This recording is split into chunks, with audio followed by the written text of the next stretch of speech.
Hola, hola, ¿cómo están? Bienvenidos a Tess y Richard. Otra vez acá. Muy Qué bien, lindo. ¿cómo estás? Muy bien, hoy un programa buenísimo, los invito a ver, vamos a hablar de un montón de temas súper interesantes. Vamos a hablar de infección urinaria. Exactamente. Sí, generalmente asociado a mujeres en general. Sí. A ver, ¿por qué puede suceder, y no? sarcomas y melanomas, nuevos tratamientos. Ajá, ¿y qué pasa con el estrés laboral? ¿Hay mucho estrés laboral? La tensión bárbara. Tremendo, Sí. vamos a verlo, dale. Dale.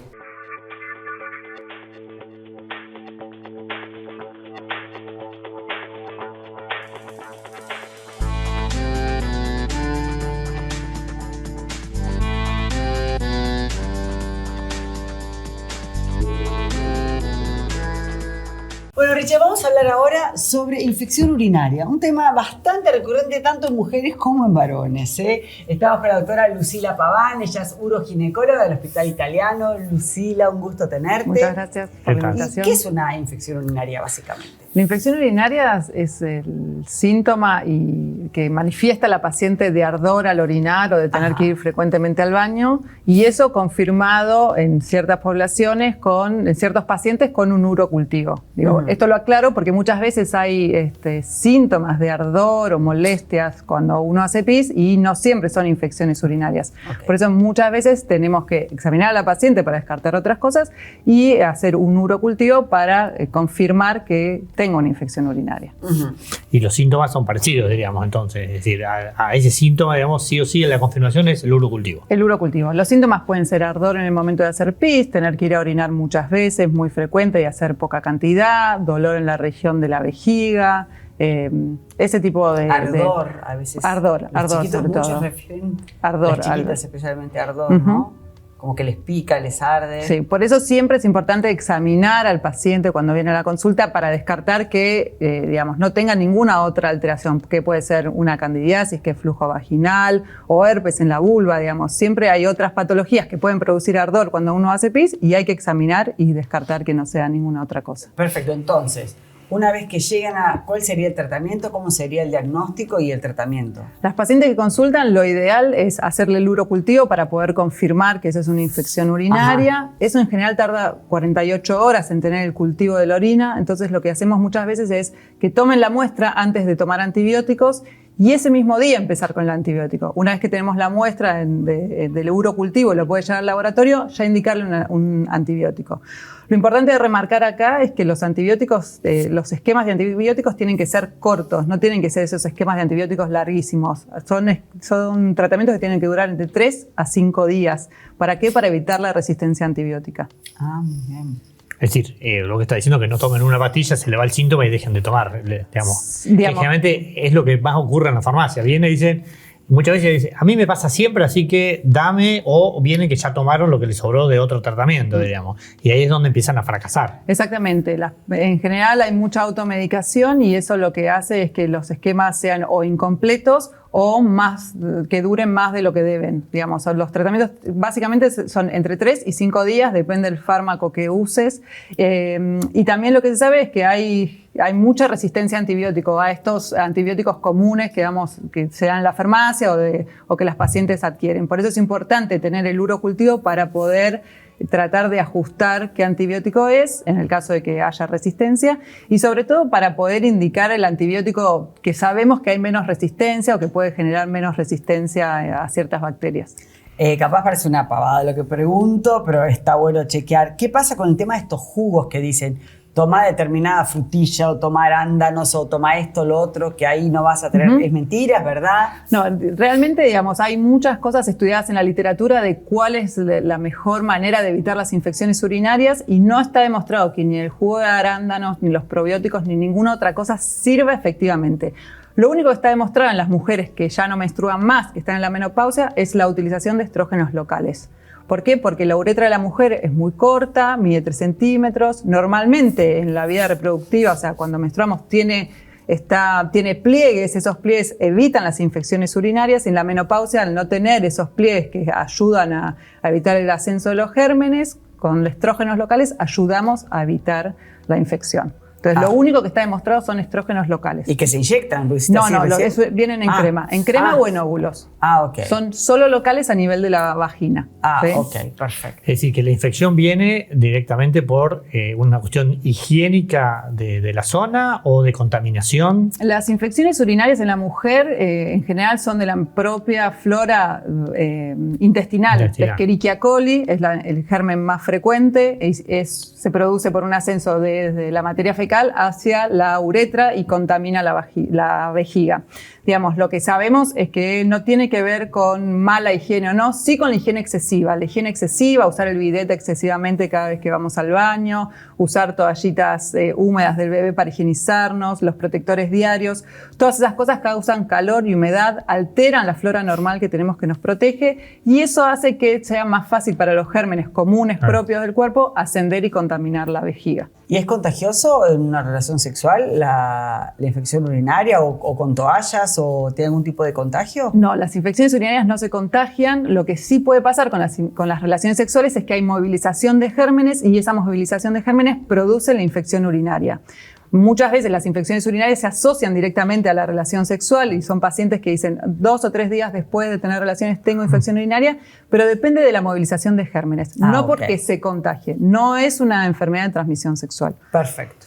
Cuando vos hablabas de que elegían el antibiótico indicado, eso, digamos, se hace a través de un antibiograma, digamos. ¿Es común pedir eso? ¿En el médico pide cultivo con antibiograma o generalmente se pide cultivo solamente? No, en general pedimos cultivo con antibiograma, justamente porque si no hay respuesta a los síntomas después de tomar el antibiótico, podemos ajustar eso. Podemos ajustar qué antibiótico dar. Sí. Y en general tenemos algunos antibióticos de elección que sabemos que en nuestra población, en el hospital italiano tenemos estudiada a la población y sabemos que antibióticos tienen más o menos resistencia. Entonces tratamos de usar un antibiótico que no tenga tanta resistencia en esa población. ¿El urocultivo se hace antes y después del tratamiento o solamente antes? Buenísima esa pregunta porque muchas pacientes piden el urocultivo posterior. El urocultivo no se hace posterior al tratamiento para corroborar si la infección se curó. ¿Y por qué es importante esto? Porque en realidad lo que tratamos es el síntoma. A mí lo que me interesa es saber si vos tenés síntomas. Si vos con ese tratamiento se te fueron los síntomas, no necesito corroborar con un urocultivo. Perfecto. ¿Y esto por qué es? Porque hay una entidad que se llama bacteriuria sintomática, que es un urocultivo positivo sin síntomas. Muchos pacientes en un control le piden el urocultivo y vienen y dicen, doctora, tengo infección. No hay que tratarlo justamente porque no tratamos un análisis de laboratorio, sino tratamos el síntoma de la paciente. Esas bacterias que están en la vejiga son bacterias buenas, protectoras, que aparecen en el urocultivo, pero que nos protegen de otras infecciones, de otras bacterias que pueden afectar y lastimar la vejiga. Entonces no hay que tratarlo. Perfecto. Es maravilloso el cuerpo. Cuanto más uno conoce el cuerpo humano, más se maravilla, ¿no? Sí. Es una locura. Bueno, muchas gracias. Gracias a ustedes. Bueno, vamos. Dale. Bueno, pero vamos a hablar del estrés laboral, ¿sí? Algo que nos pasa a todos en los trabajos y demás, y hemos invitado a Ricardo Antonovich, él es psicoanalista, para hablar del tema. Bueno, ¿cuándo una persona está estresada laboralmente? Bueno, Hans Selye, más o menos en los años 30, trabajó sobre el tema del estrés, ¿no? Y él planteó que, bueno, es una respuesta normal del cuerpo ante una situación de emergencia. Si me están corriendo porque me quieren robar, mi corazón se va a poner en marcha, se va a agilizar, mi cuerpo va a liberar un montón de hormonas ante esa situación. Pasada esa situación, el estrés, nuestro cuerpo vuelve a la normalidad. Es una reacción defensiva del organismo frente a una emergencia. ¿Y qué pasa cuando se prolonga en el tiempo? Cuando nosotros sentimos todo el tiempo que nos está corriendo algo y no para de corrernos. Bueno, ese es un problema, es que empezó, tuvo un aumento muy progresivo en la pandemia, con el asunto del miedo, del estrés. Cuando el estrés se prolonga, aunque parezca paradójico, que es una respuesta del organismo para compensarlo, produce ciertas enfermedades que debemos tenerla en cuenta también, ¿no? ¿Y qué síntomas, digamos, vamos al estrés laboral, qué síntomas, falta de sueño, qué es lo que me pasa a mí como en principio podemos decir que cansancio, mucha ansiedad, no poder parar, no poder ponerle un límite a eso, Bueno, en el cuerpo nos pueden pasar muchas cosas como hipertensión, problemas cardíacos, problemas de alimentación, ¿no? Y fundamentalmente cuando se prolonga así en el tiempo, puede traer un síntoma de depresión importante también. ¿Y cómo hacemos para identificarlo? ¿Y cuál sería el diagnóstico? ¿Y cómo accedemos a curarnos si se cura esto? Bueno, cuando aparece este nerviosismo y sabemos que frente tenemos algún agente que es estresor, ¿no? En el trabajo podemos decir un jefe, también podemos decir que no nos sentimos calificados como para responder ante esa exigencia laboral. Podemos pensar un montón de razones como para explicar este estrés sostenido en el tiempo. Nuestro cuerpo nos va a dar una respuesta siempre o un estado de alerta para que lo tomemos en cuenta esto, ¿no? Pero si ese estresor yo no lo puedo mover, digamos, ¿qué herramientas tengo como para poder, digamos, afrontarlo o transitarlo? Bueno, en principio, si es un estresor laboral y no puede responderlo, puede consultar a un analista que podemos resolverlo, que podemos ayudar. Con psicoterapia sería así como. Puede ser con terapia. En general, sí se requiere. En algunos casos ya extremo, cuando alguien está en una situación ya de estrés muy prolongado, se requiere algún tipo de medicación, ¿no?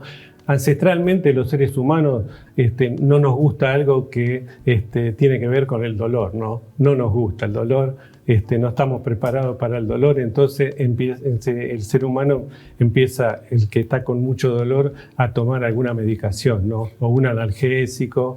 Después la Biblia es lo más antiguo que ya habla de calmar este dolor, calma con alcohol, ¿no? Ya en la Biblia encontramos que se recomendaba tomar alcohol para calmarnos, ¿no? Bueno, después alucinógenos, drogas de todo tipo. Pero eso no estaríamos recomendando eso, doctor. No, por supuesto. Digo, tendríamos que la gente, cuando tiene este estrés, por eso en principio dije que tenemos que consultarlo, ¿no? Okay. Pero después la gente cuando empieza a sentirse en forma de automática, que es lo que no debemos hacer, muy bien, esta corrección, porque es lo que debemos recomendar que no hagan. O sea, ¿no? que las personas buscan estar en una zona de confort a través de estas distintas posibilidades. Exactamente. Okay. O buscan aplacar ese dolor o ese sufrimiento que produce estas situaciones de tensión. El estrés es una tensión sobre todo nerviosa. Es como si estiramos un elástico, ¿no? Lo estiramos, puede llegar a un límite que estemos así, ¿no? Pero puede llegar a un límite que también lo rompamos, ese elástico, ¿no? Eso es la definición del estrés. Es una tensión psicológica. ¿Y qué terapias psicológicas hay para abordar? En principio, como soy psicoanalista... ¿Psicoanálisis? ¿Hay otras alternativas antes de la medicación? Sí, por supuesto, consultar con algún psiquiatra. En principio, para reducir este estrés, lo que recomiendo es hacer una actividad física, no un deporte, una actividad física, porque la gente confunde actividad física con deporte. Salir a correr, ir a un gimnasio, siempre bajo la supervisión de un profesor, porque hacer deporte ya también puede ser estresante. El deporte es muy, pero muy, muy estresante. Todo el ambiente del deporte es muy estresante. Así que, igual que los médicos sufren de mucho estrés, gente que trabaja permanentemente con otras personas. Todos los trabajos, por supuesto. Eso, los médicos, bueno, en Estados Unidos hicieron un trabajo muy importante que se llamaron el burnout, que es el síndrome del médico quemado. ¿no? Que después de tantos años de trabajo, existe ese síndrome que lo tomaron de la tecnología aeroespacial, que es cuando los cohetes colapsan, salen, que explotan. Bueno, es así. Se llama el analista quemado, ¿no? O el profesional quemado. Y eso sucede, ¿no? Bueno, a cuidarse entonces. A cuidarse. Muchas gracias. Gracias. Bueno, acá estamos con la doctora Gabriela Sinat. Ella es jefa de Unidad Funcional de Sarcoma y Melanoma. Vamos a hablar justamente de eso, los melanomas y sarcoma. ¿Cómo le va? Bienvenida, Doc. ¿Qué tal? Bueno, vamos a hablar un poquito, a ver qué es un sarcoma y qué es un melanoma, ¿puede ser? Bueno, melanoma es quizás el tumor más agresivo de piel. Los tumores de piel son súper frecuentes, es el tumor maligno más frecuente en la raza humana. Pero la mayoría tienen un tratamiento relativamente sencillo, no son tan agresivos. Los melanomas son específicamente agresivos. Yo digo siempre que escriben su mensaje en la piel. Cito a un autor clásico que es así, porque son tipo lunares, pero con características especiales. Entonces hay que estar muy atentos, y cada vez que hablamos de campañas de prevención de cáncer de piel, yo creo que apuntamos más que nada a melanoma, porque no tenemos mucho tiempo para iniciar un tratamiento. Y los sarcomas son los tumores de los tejidos de sostén. ¿Cómo lo definimos? Y bueno, fácil, aquellos que nacen en los músculos, en los huesos, en la grasa. En general, en los miembros es más fácil de detectarlos porque son los bultos. No es que todo bulto es un sarcoma, ¿no? Pero digamos, si algo crece, algo evoluciona, bueno, pues poner el ojo ahí y hacer la consulta. Y el tema, digamos, de la prevención de este tipo de tumores, digamos, ¿qué es lo aconsejable? Bien, yo si tengo que usar el espacio para lo más útil, diría que el tema de prevención de melanoma. ¿Por qué?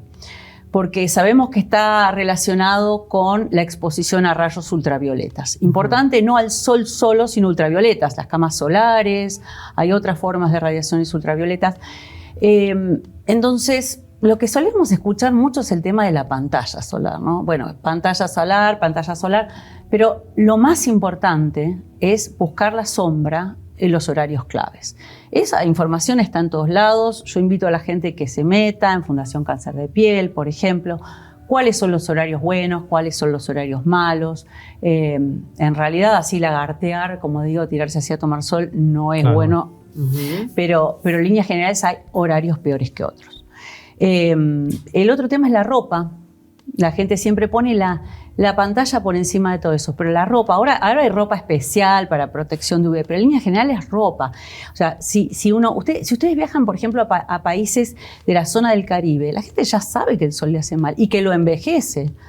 Yo a veces fotoeduco más explicándole a las hijas que vienen con las mamás con melanoma, mostrándole cómo está el escote y cómo está la cola.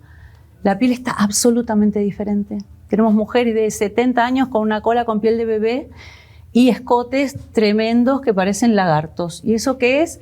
La exposición a rayo ultravioleta. Y eso se asocia a la exposición con cáncer de piel. Una vez que nos identifican que tenemos algún tipo de cáncer de piel, ¿cuál es el tratamiento a seguir?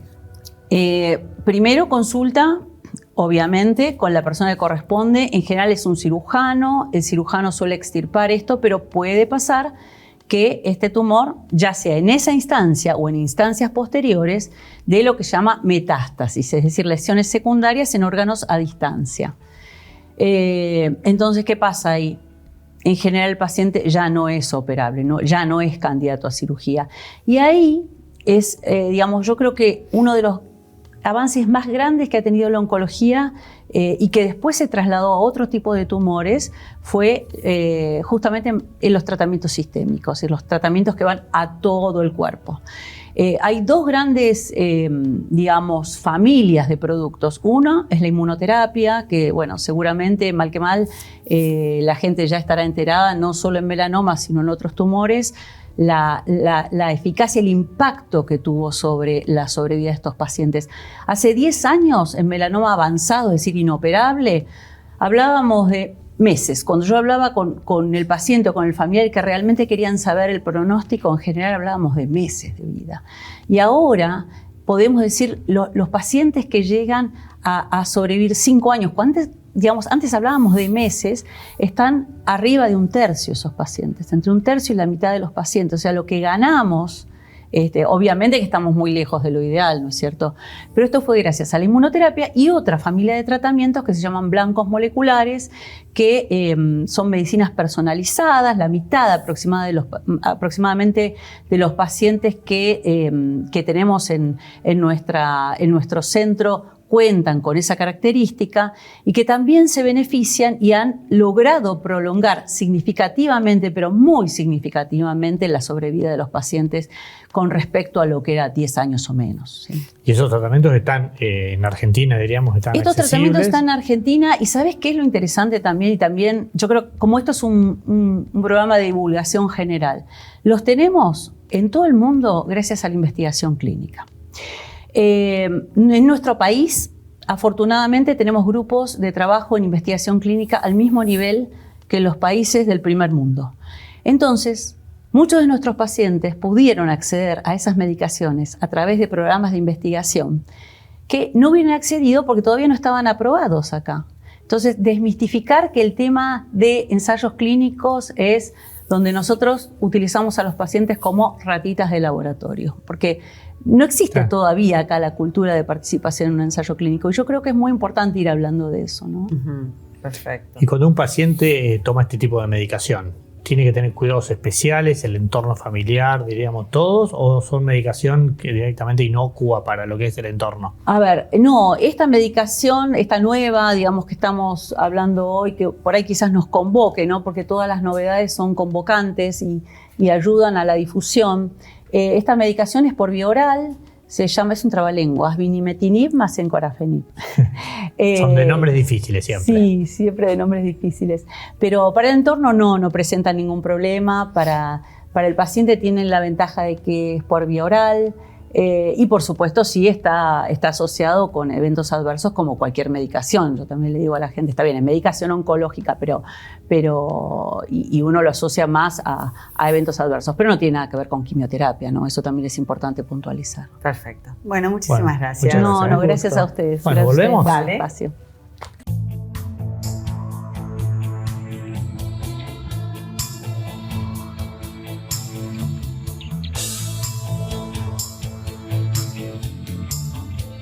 Simmons, descansá en primera clase. Bueno, estamos con Marlene Gómez, nutricionista. ¿Cómo estás? Hola Ricardo, ¿cómo estás? A ver, ¿qué temas nos has traído hoy para comentarnos? Bien, hoy vamos a hablar sobre productos light. ¿Cuáles son esos alimentos? ¿Se debe consumir? ¿No? A veces está la creencia de que porque es light puedo comer todo lo que quiera, total, no me va a engordar. Ya veo que no. Tal cual, y vamos a explicar un poquito por qué. Producto light quiere decir no necesariamente que vaya a adelgazar, que no tiene calorías. Quiere decir que está reducido en uno de sus componentes. Puede ser calorías, puede ser azúcar, puede ser grasa, puede ser sodio, Claro. Cualquiera de esos componentes. Acá yo traje un ejemplo, son unos bizcochitos. En este caso vamos a ver que son bizcochitos que no sería muy saludable por sus nutrientes críticos, grasa, sodio, azúcar, pero dice light. Y acá explica que está reducido en grasas. Entonces ahí entendemos que es light porque se redujo en grasas, pero no necesariamente es saludable. Claro. Por eso a veces es la Sí, confusión el de término que... sí nos lleva a saludable, pero no. Claro, muchas Y el veces color vemos verde, diríamos. como- tal cual, vemos verde y llenamos el carrito de todos los productos verdes y en realidad no quiere decir que eso vaya a ser sano o que vayamos a bajar de peso. Lo mismo pasa, por ejemplo, para endulzar. Siempre que queremos restar calorías, vamos a optar, por ejemplo, con stevia, que en este caso se identifica como color verde el envase, pero porque viene de la stevia, o sea, de la plantita. De la planta. Exacto. Lo mismo pasa, por ejemplo, con los lácteos. Los lácteos tenemos opciones enteras y opciones descremada o light. En este caso es reducido en grasas, por ejemplo. Hay opciones también que tienen sin azúcar, que en ese caso también está bueno, por ejemplo, si sos diabético o querés también reducir de peso, es una buena opción en esos casos para disminuir calorías.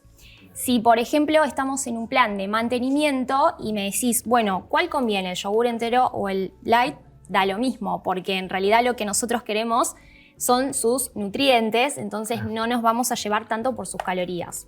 Sí, acá hay que ver por qué es la denominación light, diríamos. Si hay una Claro. persona que está queriendo bajar el colesterol, obviamente que va a tener que ver que sea reducido en grasas. En grasas, tal y cual, no en claro. calorías, tal vez. Claro, porque a veces también pasa de que un producto dice light y fue reducido en azúcar, pero no en grasas, aumentaron las grasas.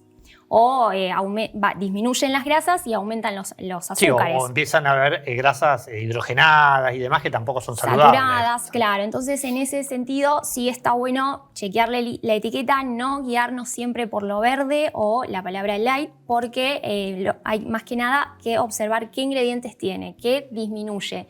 Si el sodio, como decía, si es hipertenso, si disminuye azúcares, si no tiene azúcares o si tiene mayormente reducción de grasas. Y en general todo lo que son alimentos que están, digamos, naturales, no van a ser light, van a ser tal cual lo que es el alimento. Claro, todo lo que sería legumbres, frutos secos, las frutas, verduras, viene tal cual como, o sea, no viene con etiqueta, entonces en esos casos vamos a seleccionarlo según su calidad nutricional. Según lo que estemos buscando en el momento, digamos. Tal cual, exacto. Bueno, muy claro. Muchas gracias. A ustedes. No hay nada más lindo que ver a tus hijos felices. Por eso yo elijo fideos Marolio, que le dan sabor y frescura a las alegrías de todos los días. Espagueti, rigati, moños, tirabuzón. Mamá, te amo. Oh. Marolio, una de las marcas más elegidas por los argentinos. Buenísimo, me encantó el tema de la infección urinaria. Prestar mucha atención, ¿eh? Sí, la verdad que el tema de cómo prevenir el tema de los melanomas me parece que es muy interesante. Seguir trabajando en la prevención. Y bueno, y por supuesto el estrés hay que tratar de a poquito ir bajando de la manera que uno pueda. Meditación, mindfulness, lo que ustedes tengan a mano y terapia, por supuesto. Por supuesto. Bueno, muchas gracias y nos vemos la próxima. Dale, si Dios quiere. Gracias.